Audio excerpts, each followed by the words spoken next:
I am Anmol Ganju, working in IFI Tech Solutions as a cloud consultant. And alongside with me, I have Gauri, who is a cloud engineer and working with me on Azure data services for over a year.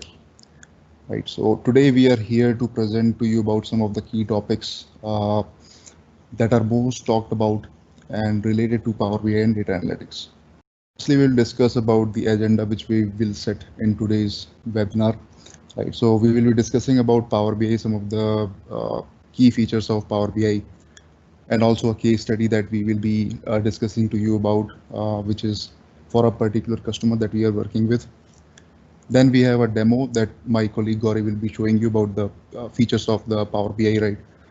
Then we have another topic that is data flows with Power BI. What is the need for data flows and a small demo. And after that, we have some Azure Synapse Analytics and Azure Data Lake Store services, which are basically the Azure services of the cloud. In that, we will be discussing about Synapse Analytics architecture and what is Data Lake Store, what are the types of Data Lake Store, and also a small demo. And then we will be taking some of the questions around the, if you guys have any of the questions. So let's get started. So first of all, we will be discussing about what is Power BI, right? What is the need for Power BI? So Microsoft's Power BI is a cloud-based business analytics service for analyzing and visualizing data. Power BI gives you a platform to be productive and creative with the reports and analytics. So there is a free version of Power BI called Power BI Desktop, which is intended for small to mid-sized business owners. Pro is available for a monthly subscription. So there is a small price that you need to pay in order to get that service, right? We will talk about this feature more on the upcoming slides. So users can download the application for Windows machines and native mobile apps for Windows, Android, and iOS devices as well.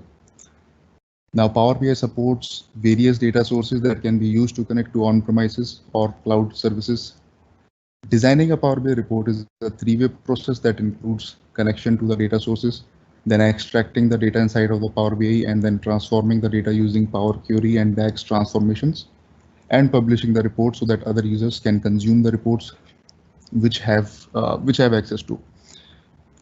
Now, Power BI also supports connecting the datasets directly to on-premise sources such as SQL database, on-premise SAP BW services, etc. There is a tool that you need to install. There's a small tool which is called as on-premise data gateway that is used to connect the on-premise sources directly to the Power BI service using a secure tunnel where the data manipulations take place, right? So Microsoft Power BI team also keeps on upgrading the Power BI Desktop feature, which is an open source features, right?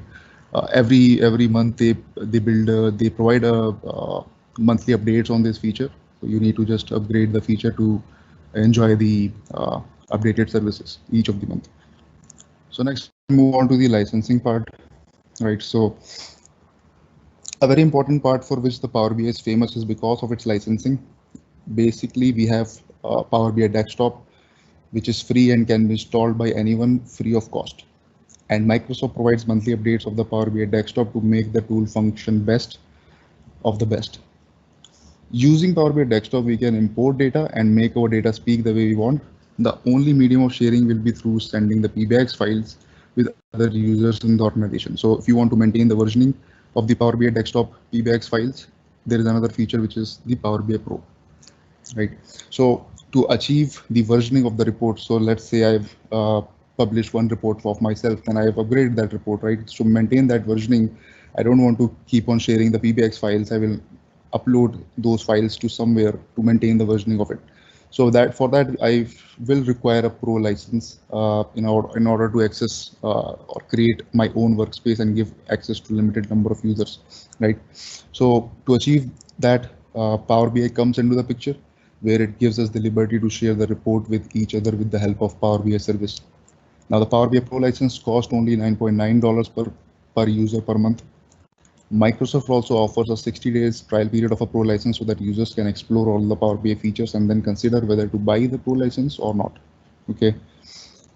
Now, suppose if you have a bigger organization where number of employees are more than 500, then it will not be best to buy Power BI Pro licenses. for all of those users, as it will increase cost in a much bigger manner.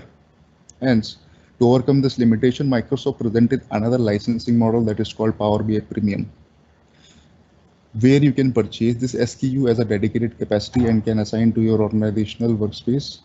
And each and every organization user can access the report if they have access to the workspace. Bigger organizations, the data sets are quite large, which can affect the performance of the report. So overcome that, we can use the premium capacity, which would help us in many ways. And one of them is like increasing the number of scheduled refresh in a day and many more. So the cost of the Power BI Premium is little more than the Pro license. It's much more. It's $4,995 per month, right? And last licensing is the Power BI Embedded. Now the Power BI offers this Power BI Embedded, which can be used for a smaller organization comprising of 200 to 400 users. Now this is also a dedicated capacity that comes with different RAM and CPU usage details as per different SKUs. Main use of this licensing is that you can embed Power BI reports in custom .NET or AngularJS or different applications using Power BI REST APIs by generating authorizations and embed tokens, so that the user will log into the application and only view their reporting, which is embedded for them in the application. The next one is the key features of Power BI. So there are various different key features, right? One of them is the range of different attractive visualizations that Power BI supports, right? So there are different visualizations like stacked bar chart, stacked column chart, waterfall chart, decomposition tree, clustered bar chart. These are all different sets of visualizations.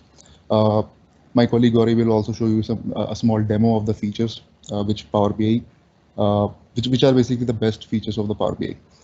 Next one is the range of data sources. So as I said earlier, Microsoft supports gives support on different data sources, and each of these data sources keep on upgrading on a monthly basis, and new data sources are also being added.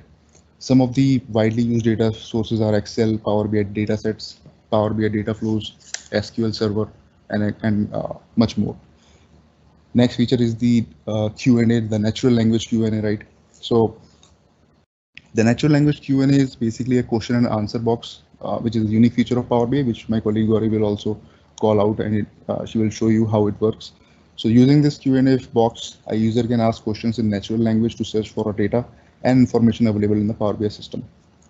And lastly, Power BI supports a range of DAX functions. So DAX is basically a data analysis function that we can use to build business logic. So we can basically convert a business logic into a visual representation, right, with the help of these DAX functions. Now, next is the case study that we have. So this one customer is the top lubricant player in the market, right? And we are still doing this particular project with him. So I will discuss some of the key things that we have on that. So now this case study is about the customer that we are working with, right?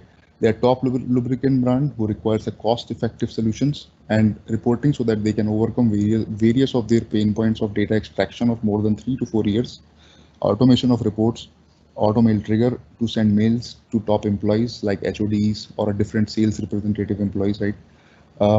So what we did was we understood their pain points and we gave them solution to start using and exploring Power BI, as it comes with many great features that can solve all of their problems, right?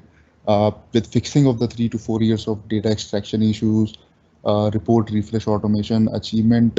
So what we achieved here was the customer has 40 plus reports running all over the organization. Now these reports are viewed by the HODs, the CEOs, the CFOs, right? And also the respective business unit reports are being viewed by respective sales representative and say the different business units, HODs, right?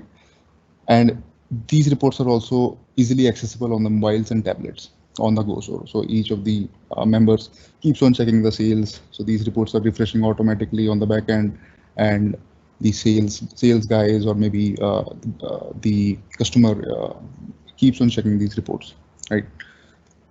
So next is the demo. So my colleague Gauri will give you a short demo of some of the key features. So Gauri, over to you. So hello everyone, I'll be giving you a demo on the decomposition tree, which is one of the greatest feature of Power BI. So this decomposition tree basically lets you visualize your data across multiple dimensions. Basically this visual lets you easy enabling drill down into your dimensions in any order. Like for example, here we have taken a manufacturing data for a company, and as you can see I have my profit in my analyze field, and I want to analyze my profit based on my region, state, city and salesperson. So this will aggregate the data, and based on what is the region, what is the state, what is the city, so it will show me the profit on the basis of all these factors. Like for example, for this is my profit. If I want to view it on the region basis, I'll just click over here, and these are my 4 regions, and this is the profit region wise. The next thing is, if you want to see the states of the following regions, you just have to click on any one of those. For example, if we talk about East region, just click on the East part, and these are the states, and the colors which are showing in green and red are the profits.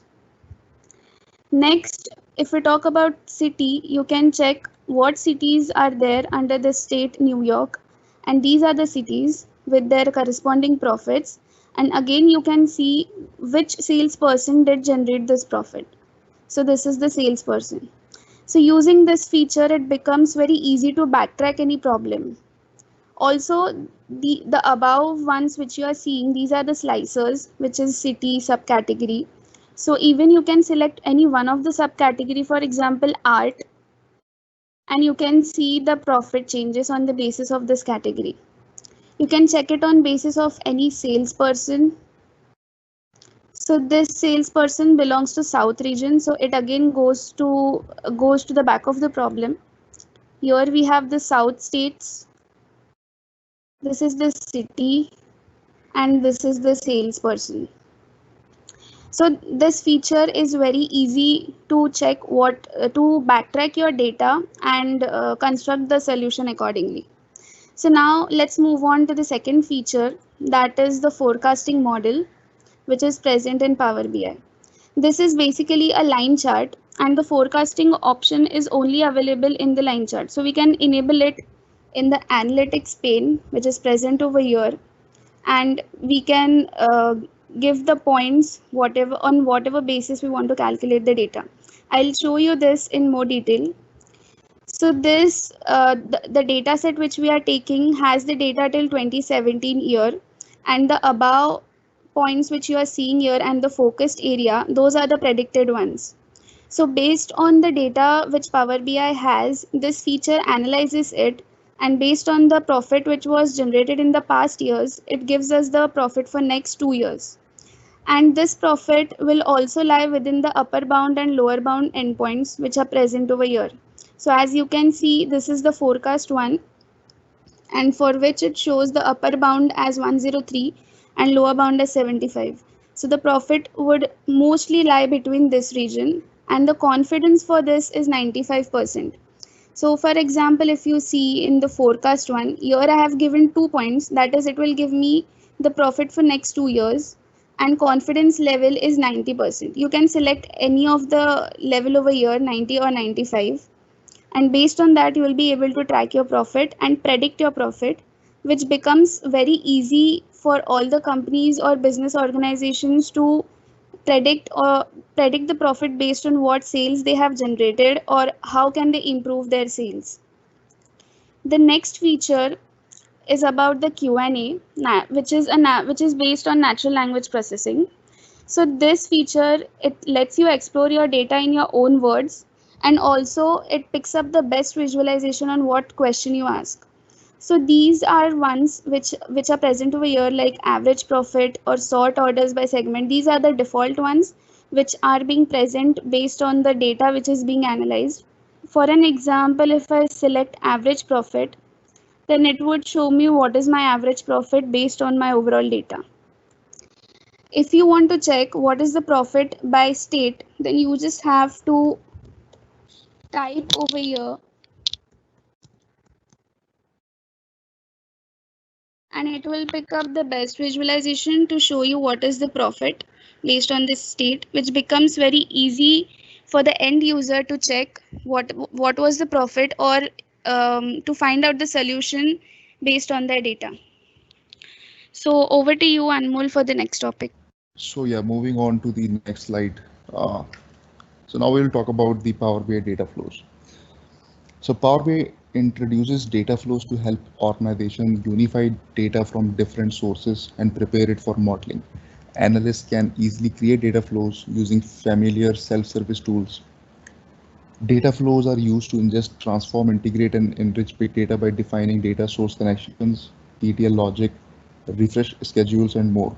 In addition, the new model-driven calculation engine that's part of data flows make the process of data preparation more manageable, more deterministic, and less cumbersome for data analysts and report creators.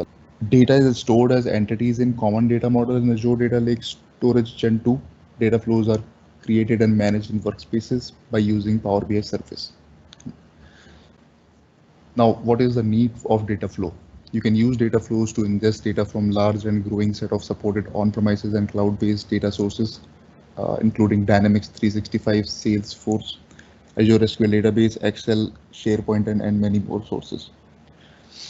You can map data to standard entities in the common data model, modify and extend existing entities, and create custom entities.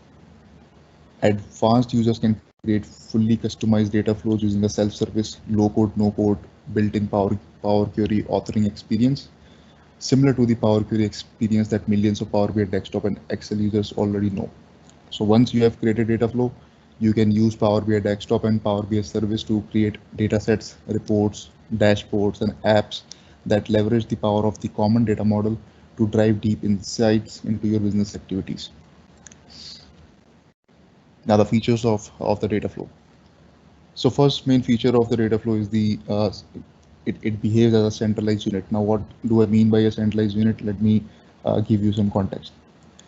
So think a centralized unit where you have performed Power Query transformations over the cloud, and now you're scheduling the refresh so that your data data model keeps performing those query transformation over the cloud, and you can then connect that centralized unit to your Power BI desktop, right, and build simple visualizations as needed. Now the main benefit of this centralized unit, so when I call centralized unit, is basically the data flow. I'm talking about the data flow here. Now main benefit of data flow is that it's the main ETL layer of all the sources where we are directly extracting data to and performing transformations and then loading the data into Power BI to just build out simple Power BI reports, so that we don't have to do a lot of data modeling at the reporting end, and can eliminate a lot of performance related issues that can come up. And main modeling can be done at the ETL layer end and not the Power BI reporting level. So basically, as the Microsoft Power BI team gives support for different data sources, they keeps on upgrading and updating new data sources, keeps on adding new data sources. The same things are being done for the data flows. So these are two separate entities, but the ETL layer that we have is on the cloud when we talk about data flows, right? And the backend is the Azure storage, the Azure Data Lake Storage Gen 2. Now we'll talk about some of the benefits of the data flow. So effectively creating an online centralized data mart, data warehouse for storage of data in format that is better suited to reporting and analytics than the source data. So data flows have incremental refresh. That is one more main benefit of using the data flow, meaning that large data refreshes that currently can take a very long time to complete can be configured to refresh just the changes, right?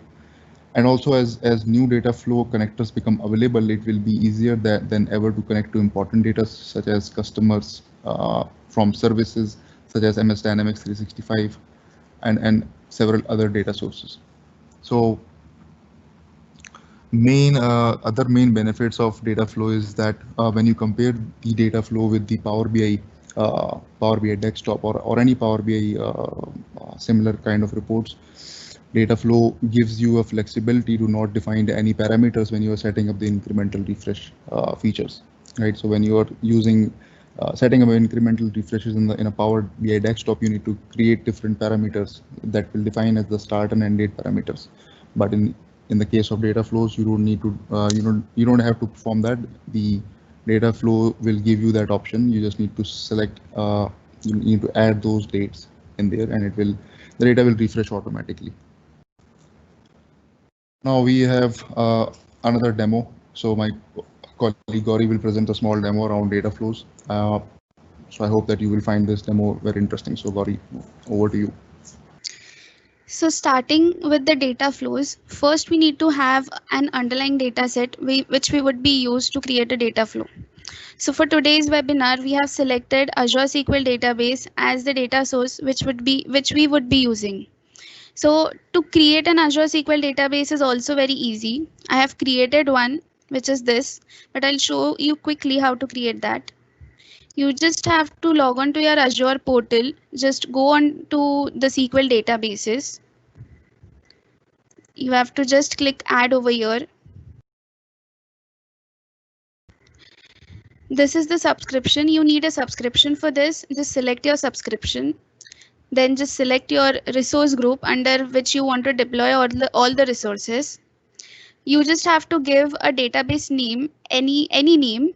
Then there is a server. If you have created an existing server, then you can select any one, or else you can create it over here by giving the server credentials, that is the user ID and password. Then this function says that do you want to enable the elastic pool or not. Right now I'm not enabling it.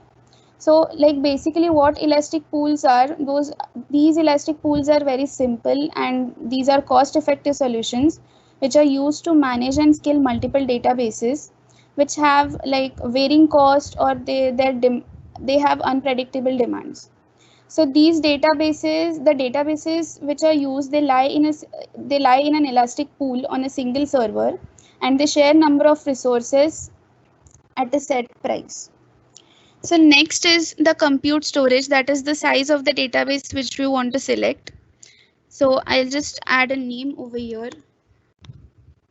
I already have a server, and this is the size where we can select. So we can select the standard size, which is S0, and you just have to select apply. Next is the networking part. You can add your private endpoint if you want. You can keep it default. In the additional settings here, we are taking the AdventureWorks as our data source. So that will come under the sample database. None means there will not be any data. If you have any backup, you can use this option, or else you can take the sample, which we are using in our demo today. So this is the next step. And when you select review and create, it creates it gives a preview of whatever you have selected in the options, and this is the estimated cost. When you create it, it will get deployed, and this is the database, how it will look after it gets deployed. So next is how we are going to connect this data with the data flows. So this is the Power BI service, and here I have already created one data flow. So how you will create it on your workspace, this is a new option. So just click on new option. You will get an option of data flow. These are the sources. Like if you want to create a new data flow with new entities, you can select add new entities. If you have your entities and you want to link it with the data flows, you can select this add linked entities, or import a model, or attach a common data model. This feature is still in preview. So today we'll see about this define new entities. So let's create. These are the sources which are available here. The one which we are using is the Azure SQL database. So I'll just click on this. It asks me for the server. So my server is, this is my server name.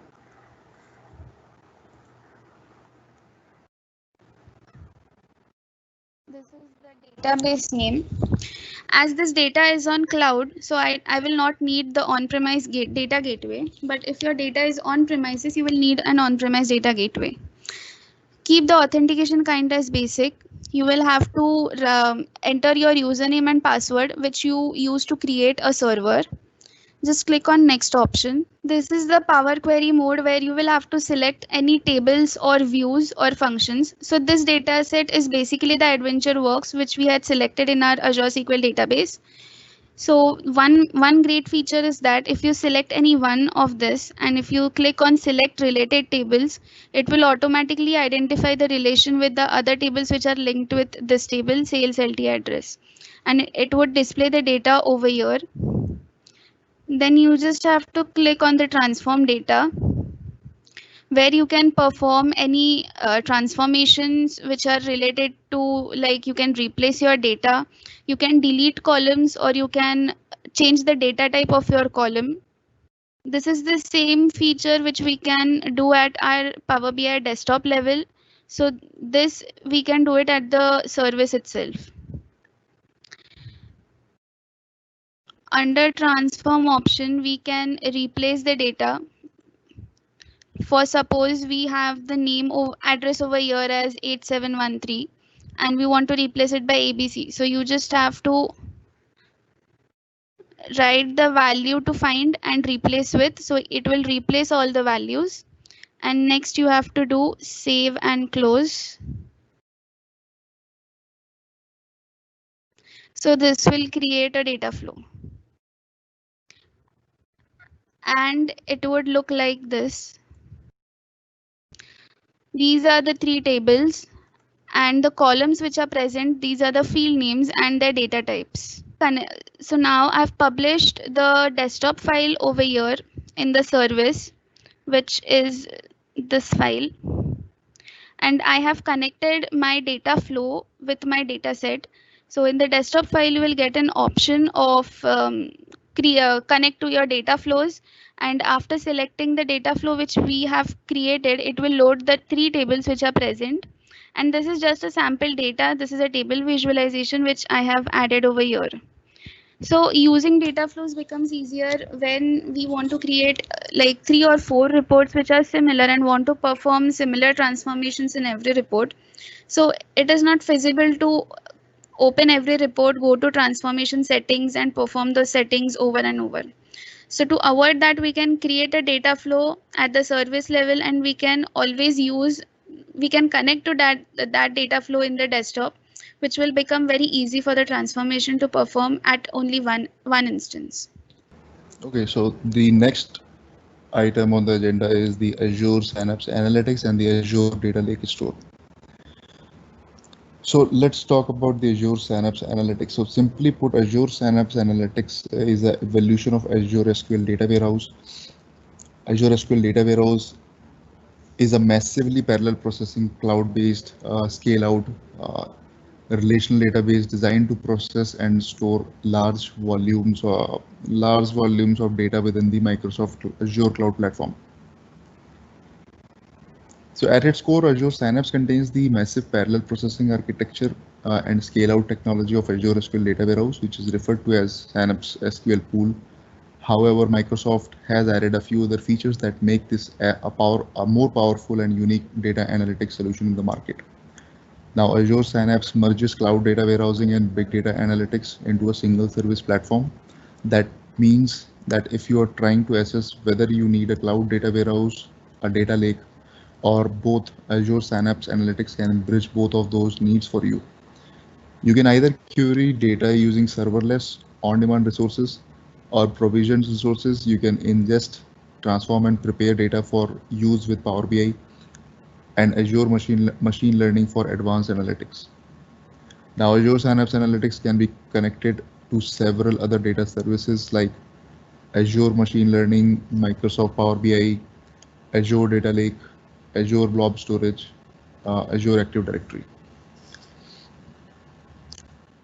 Next is Synapse Analytics architecture. So Azure SQL Data Warehouse has a similar architecture to other managed massive parallel processing databases. In this, it decouples its storage from compute. Azure SQL Data Warehouse is built right on top of Azure Blob Storage and dynamically pulls in compute resources to query data that resides there. Now, as you can see in the diagram, the Azure SQL Data Warehouse is fundamentally broken down into two types of nodes. The first one is control node, and the second one are the multiple compute nodes. Now, control nodes are responsible for creating a query execution plan and break those queries into parallel phases so that they can be executed by each of the compute nodes. In addition to query optimization and distribution, the control node also store query metadata. Now, the multiple compute nodes each contain an instance of SQL database and are responsible for processing the data stored locally on their individual disks. Once the intermediate results for an individual compute node are processed, the compute nodes then return those results to the control node to be aggregated. Now, Azure SQL Data Warehouse queries data stored on Azure Blob Storage, which is Microsoft's massive unstructured storage repository. Fundamentally, there are two ways to query data stored on Azure Storage. You can store persistent data on Azure Storage and distribute dynamic data across compute nodes. Second one is you can store all data on Azure Blob Storage and use Polybase to query and load data into Azure SQL Data Warehouse. Now, Polybase is another technology which Microsoft has designed, which can query the unstructured data. So if you have data stored in Azure Data Lake or maybe in Azure Blob Storage, you can use Polybase to query that data and store that data information inside the external tables, right? So next slide is why we can use Azure Synapse Analytics. In what ways or in what scenarios we can use Azure Synapse Analytics. So when you want to run heavy workloads that contains mixture of data, both relational and non-relational, you can use Azure Synapse Analytics. Polybase technology helps you to translate unstructured data stored inside Azure Data Lake or Azure Storage account directly into the Azure Data Warehouse in the form of external tables. So in the Azure SQL Data Warehouse, you can perform manipulations and make the data usable and presentable directly using the Power BI, or it can be any other different BI tool, right?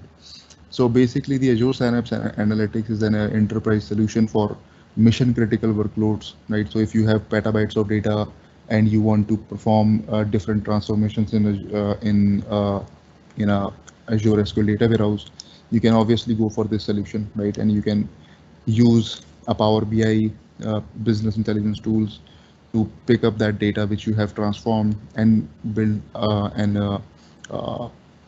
sensible or different visuals inside the Power BI, right?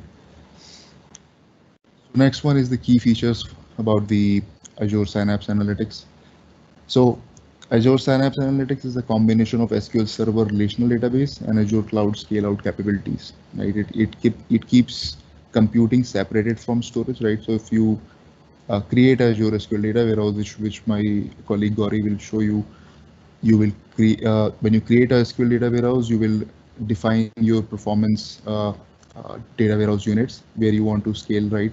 And each of the units gives you an hourly pricing, which you can be charged per hour on the pricing cost, right? So, and you can also scale up and scale down and pause and resume the Azure SQL Data Warehouse. So whenever you pause the Azure SQL Data Warehouse, you will not be charged for the compute, but you will be charged for the storage, right? Now, Synapse Analytics includes the use of tools and Transact SQL. So from legal to business security requirements, it shows complete compliance. So Azure SQL Data Warehouse has different sets of securities which can be used when you are setting up any kind of Azure SQL Data Warehouse in a customer subscription, or maybe if you're doing a POC.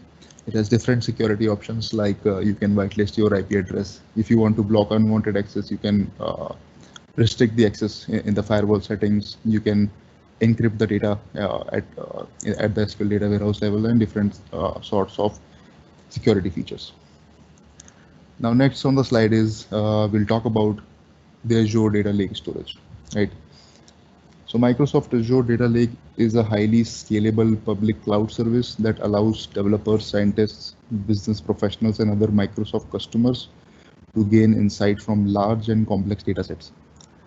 So with most data lake offerings, the service is composed of two parts: data storage and data analytics. According to Microsoft, customers can provision Azure data lakes to store an unlimited amount of structured, semi-structured, or unstructured data from a variety of sources. The service does not impose limits on account sizes. So if you're creating any kind of Azure data lake store, there are no limits on the file size or any limits, or like any kind of, you can store any kind of files on the Azure data lake store. The amount of data that can be stored in the data lake is there is no limit on that. Now Azure data lake is based on the Apache. By the yarn, I mean yet another resource negotiator. This cluster management platform is intended to scale dynamically across SQL servers in Azure Data Lake, as well as servers in Azure SQL Database and Azure SQL Data Warehouse. Right. Now, next is why we can choose the Azure Data Lake. So because of the scalability and cost-effective nature, cloud-based data lakes like Azure Data Lake are increasingly being used to handle big data. Uh, Big data is generally high in volume and takes a long time to process and analyze for meaningful insights. So having a scalable solution to store massive amounts of raw, unstructured information without having to transform it first, while having native integration with powerful data analysis tools, this is becoming an increasingly essential toolset for average business that want to produce better, more actionable insights. So understanding where Azure Data Lake can fit into your overall analytics process is important. So as it can be easy to use it as a data dumping ground, right?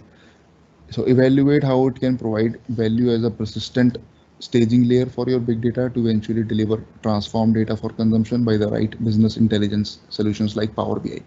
So whenever you are dumping data inside your Azure Data Lake, and so let's suppose you have dumped 100 and 2000s of CSV files in the Azure Data Lake storage, and now you are trying to access all of those files, like pulling all of those files inside the Azure SQL Data Warehouse, and doing some n number of transformations on the Azure SQL Data Warehouse and putting all those files inside a table.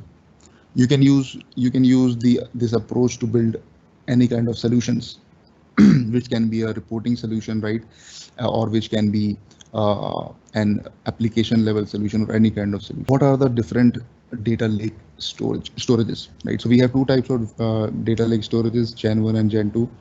So Azure Data Lake Store Gen 1 offers important optimizations, which are important for analytic workloads and more granular security. Azure Storage has built-in features like geo redundancy, where you need to select which kind of service tiers you want to put data inside, right? And we so that's one point. Secondly, the new Azure Data Lake Storage Gen 2 service is built upon Azure Storage as its foundation. So when the hierarchical namespace property is enabled in this, when you are creating a storage account, right? So when you are creating a storage account general purpose V2, you will see an option where it says that you can enable the hierarchical namespace option.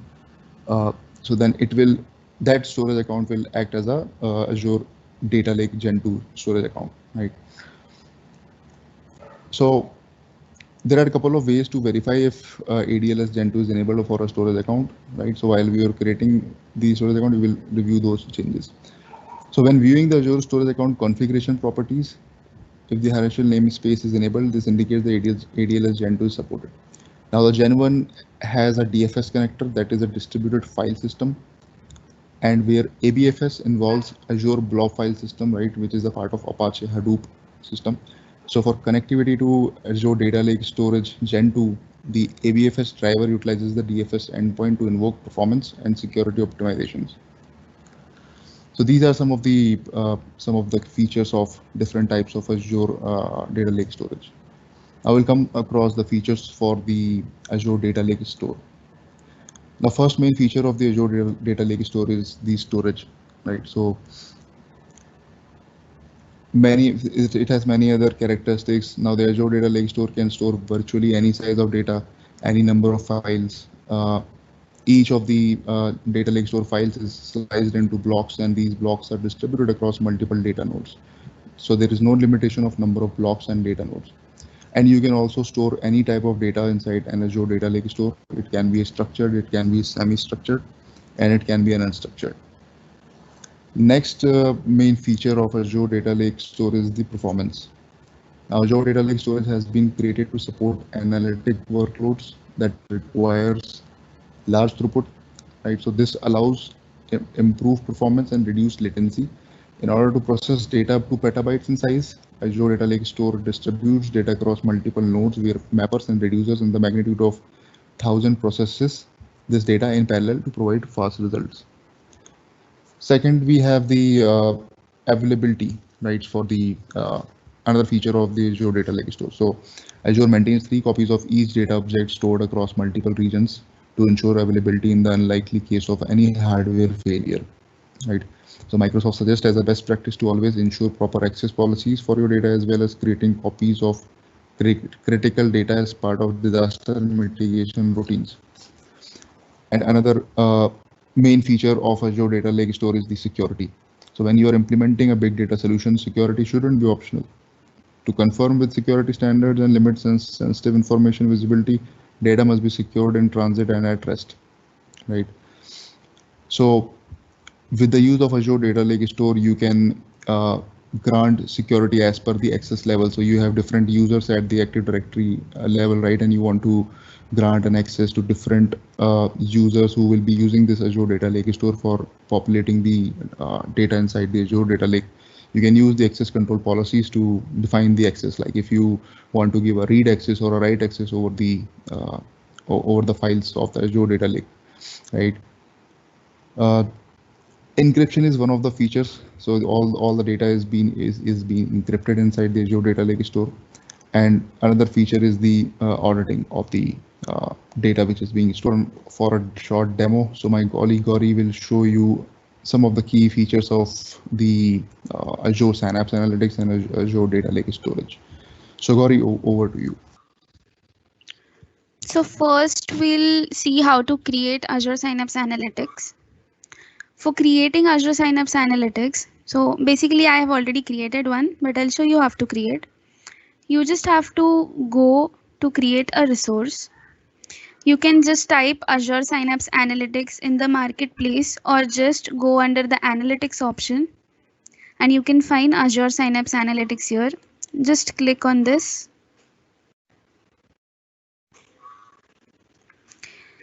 Then you have to provide whatever is needed in this fields. That is first the subscription, then the resource group. You will have to enter a SQL Server pool name. So you can enter any name over here. Basically, this SQL Server pool is it is a collection of the analytic resources which are being provisioned when we use the Azure Synapse. So just enter any server, or again you can select any one which is created already. This is a performance level. Basically, it is recommended to select data warehouse units 400 as the performance level. So now it is over 1000. I'll just scale it to 400 or 200. You can choose any. This is the pricing. Just select apply. Go to the networking section. Again, you can add your private endpoint, or you can keep it default. Then under the additional settings, you can select what data source you want in your Synapse Analytics, that is none or backup or a sample. We'll select a sample one. Again, this is AdventureWorks database.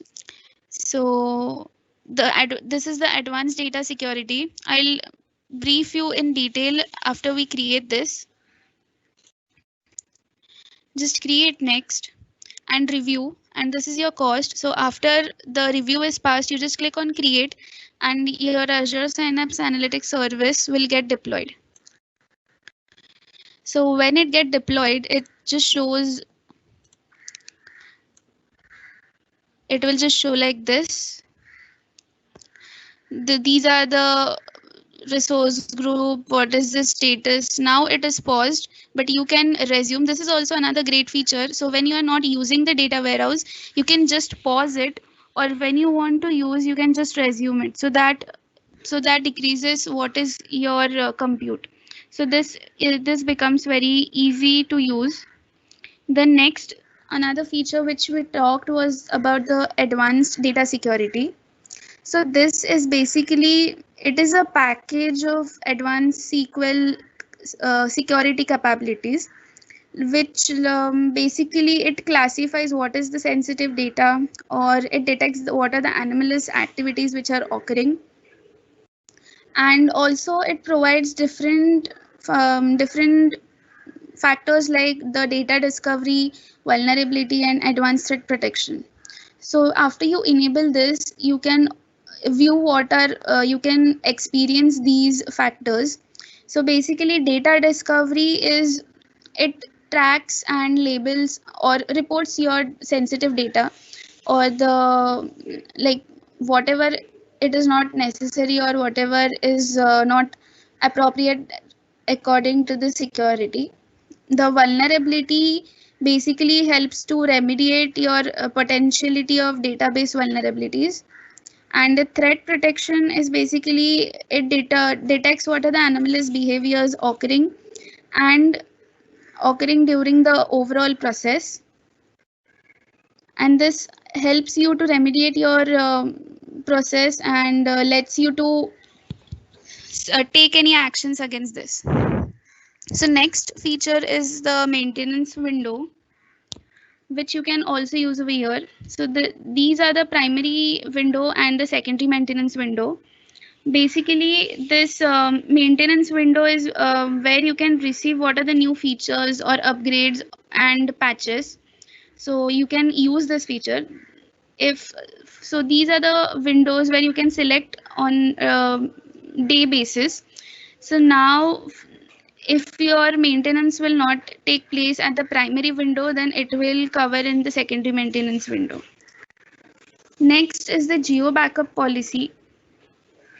Geo backup policy is also very important, like it ensures how you can restore your data warehouse in case you're not able to restore your points in your primary region.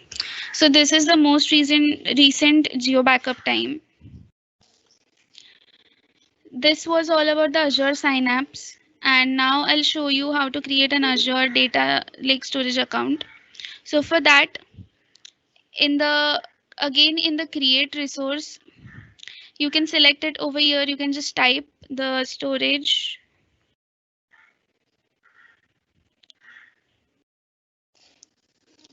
Just create, and it is similar to a blob storage account, but there's a slight difference which Anmol stated while he was presenting, that is to enable the hierarchical namespace. So again, you have to give what is the subscription, provide the resource group, give any storage account name, select the location. You have to select the performance, standard or premium. Standard performance is basically recommended. Premium can only be used with the Azure SQL Virtual Machine Disk. This is the account kind where I have selected as a general purpose V2, which is mostly recommended to use. The replication is, we can use it as locally redundant, zone redundant, or any of this. We can select ZRS as this is mostly recommended by the Microsoft.